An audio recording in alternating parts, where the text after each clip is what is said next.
Good morning, gang. Happy Friday. This time it's actually Friday. You can check your calendars. This time I got it right. Well, it's over. And using those terms, you can pretty much say a whole lot of things qualify. The Republican National Convention is over. Donald Trump is officially the nominee. He accepted officially last night. If you stayed up till damn near midnight last night, at least my time, to watch his speech, it was pretty good, okay? It was very emotional. It was very unifying. It was welcoming everybody into the mix. And I say that because I keep seeing people saying, oh, they're going to abandon Trump because he picked J.D. Vance, yada, because Vance 8 years ago said negative things about Trump. And again, I'll say this. We've all changed our minds. J.D. Vance did, okay? I wholeheartedly support him to carry the MAGA torch for the next 12 years, hopefully, okay? Whether or not it's DeSantis or Ramaswamy or whatever in 28, we know where J.D. Vance stands, okay? It's over. The election. After last night and watching all 4 nights of the convention, I didn't stay up till the end of every one of them. I had to sleep sometime. I know you guys like these videos that are out around 6 o'clock in the morning, so that means I'm still up around 4:30, 5 o'clock to make them, which means it's 4 hours sleep. I think what has happened in the last 7 days between the assassination attempt on Trump and the convention turned the tide, totally tipped the scales in the favor of Donald Trump. Every speaker, for the most part, there were a couple of them that were pretty boring, but every speaker hit at least a triple, if not a home run. It was a very engaging convention. It kept you watching. You wanted to hear what these people had to say, even though it was, as we all knew it would be, like every convention is, a rah-rah fest for things. But hearing people's stories, one of the most powerful stories I listened to from a non-politician, not talking policy, was Amber Rose. And talking about how she woke up, okay?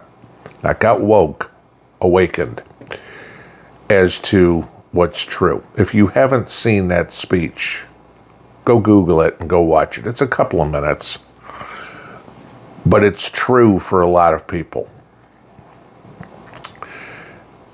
I think this nailed the election for Trump. I know a lot of people say, well, gee, the election's still 3.5 months away, and people forget about this by then. That's possible. I don't think they're going to forget about the assassination attempt in 3.5 months. Hell, we still talk about Kennedy. We still talk about Lincoln.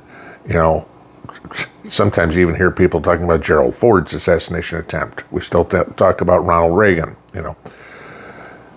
People remember that. And, well, physically, that was an assault on Donald Trump. Emotionally and mentally, that was an attack on the United States. And that's all of us, because this is our country, not the president's country. I don't think it matters which sock puppet the Democrats nominate. It's not going to matter anymore. Looking at some of these projections for the electoral vote count, some are saying now Trump's going to carry near 370 electoral votes. 370, guys, not 270 that he needs to win. I still have said many times, we're going to know how fast this is over early on the night of November 5th.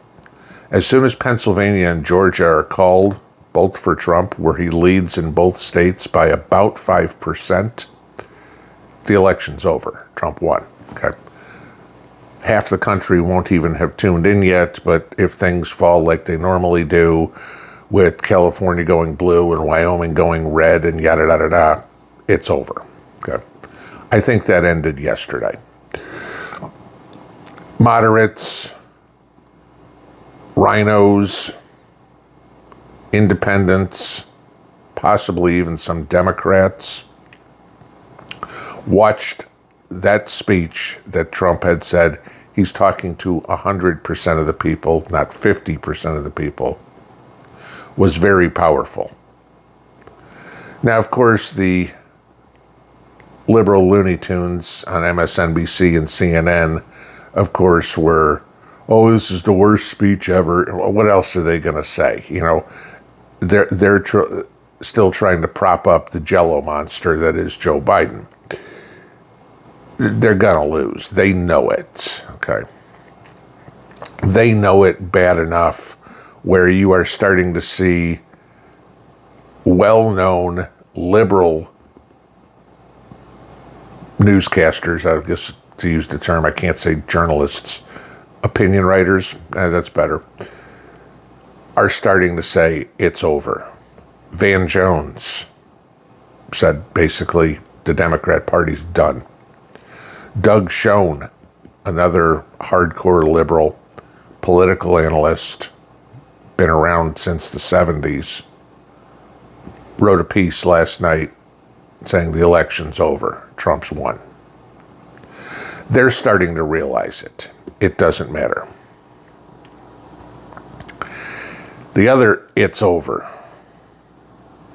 Joe Biden himself. If you were paying attention yesterday, and I know not everybody is glued to politics as much as I am, it was reported by the folks over at Newsmax from one of their sources inside the White House that Joe will step down this weekend. Not from the presidency, that he's going to maintain, but he is going to drop out of the 2024 campaign. It started to get telling yesterday when Barack Obama publicly came out and said Joe needs to drop out. Now, the guy that made you can also destroy you. Guess what, Joe? We all know you've always been at the bottom of the strings for Barack Obama. When Obama tells you he ain't going to sit there and do this for you anymore, your career's over. The interesting part is in this story is they also said Joe is not going to endorse Kamala Harris. If that happens, that completely destroys any credibility the party has. Because how can a president sitting in his chair say, I don't endorse the person I picked to be my vice president, to lead the country if something happened to me? Now, I know somebody could come back and say, Donald Trump kicked Mike Pence to the curb. Sure, and rightfully so. Okay. Mike Pence on January 6th proved he was not cut from the same cloth as Donald Trump, that he did not believe in MAGA. Mike Pence was still worried about MAPA, or what, MPGA, I guess it would be, make Pence great again, or make Pence rich again. That was more of what he was doing. He didn't care about the country. And Trump kicked him to the curb. He ran in the election with Trump still, but not this time, okay? This time Trump's going to be a lot smarter about his personnel choices. Hopefully we won't see people like, Jeff Sessions as Attorney General, or Bill Barr, or any of these other ones that turned on him.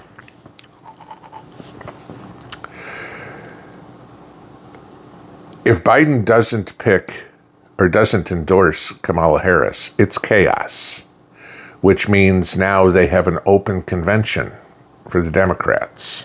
Okay. Rumor has it Kamala's already picking or vetting candidates to be her VP. That ought to be funny. Like I've said before, you need to, usually you pick somebody on the VP ticket who's not going to overshadow or outsmart you, right? It's going to be hard to find somebody dumber than Kamala Harris. But so people could say, well, gee, it was just Newsmax. It's just a rumor. Until if you watched a couple other things. Last night at the convention, Tim Burchett, my congressman, sat down to do an interview with the YouTuber, The Benny Show. Okay, if you guys have ever seen Benny. And mentioned in there that Biden's not going to be the candidate. The aforementioned Doug Schoen said in his article overnight, Biden's not going to be the candidate.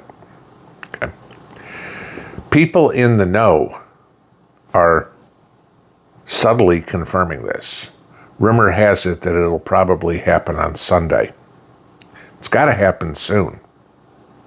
And again, I go back to you and I say, chances are it's Harris, because that quarter of $1 billion sitting in campaign funds, or sitting in campaign promised funds, let's put it that way, because the donors have all refused to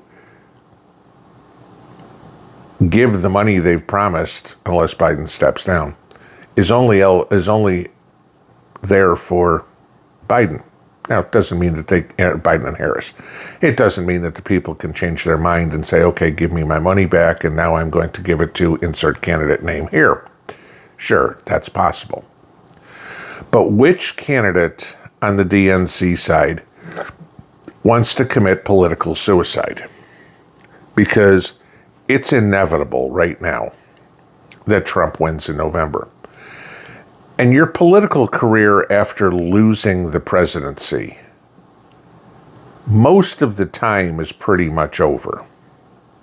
Now, sure, sometimes you get people that kept their jobs. Say John McCain never lost his job as a senator, so he stayed that way. Maybe you have Mitt Romney, who actually successfully ran for the Senate after losing. Paul Ryan was done in politics. Al Gore was done in politics. John Kerry's kind of an well, we'll see, because, he wound up the climate czar, which isn't any sort of official position.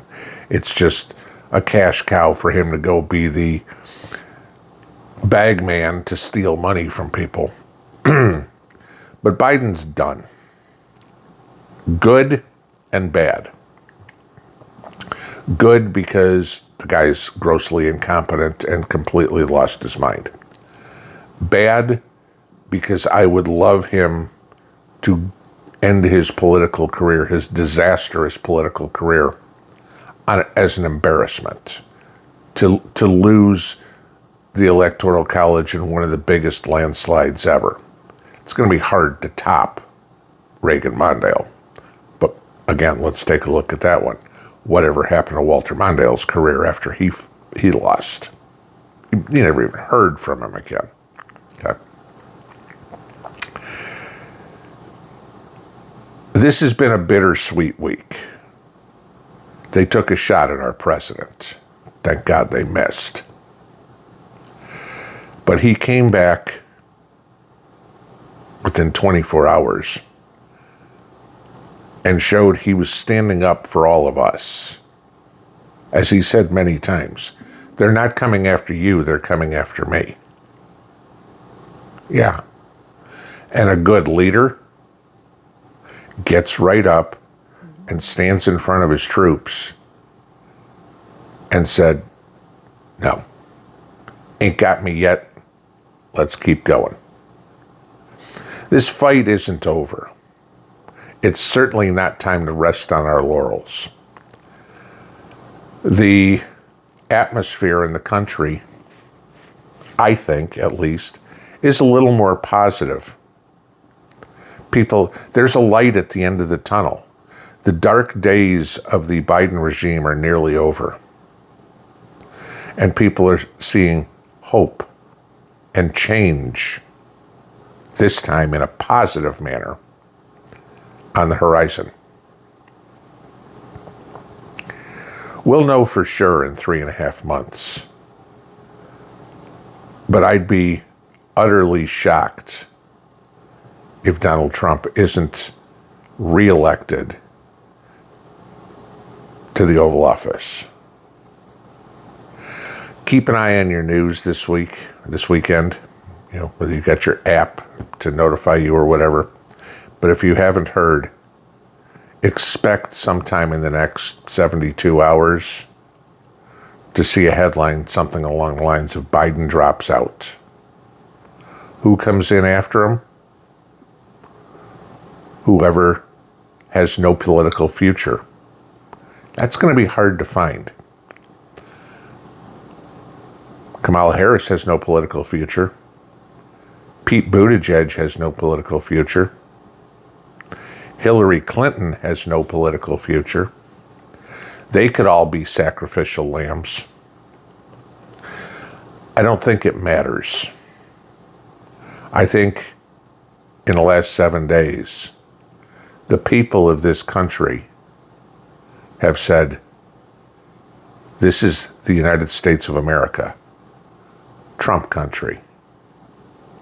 Don't mess with us, because we ain't quitting. Pinball out.